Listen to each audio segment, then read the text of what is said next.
એક home મેકરની life સવારના ઘરના કામોથી લઈને રાતના ઘરના કામો સુધીમાં ક્યારે અંત થઈ જાય છે એ ખબર જ નથી પડતી. સવાર પડીને ક્યારે રાત થઈ ગઈ, બસ એ જ સવારના જે બધા ઘરના કામો હોય છે હાઉસવાઈફના.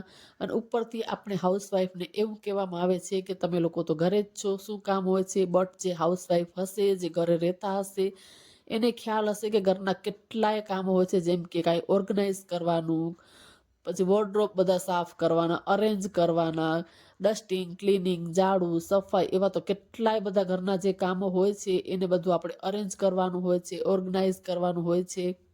તો એવી રીતે નાના મોટા બહુ જ બધા જે કામો હોય છે જેને કરતાં કરતાં ક્યારે રાત થઈ જાય છે એ જ ખ્યાલ નથી પડતો.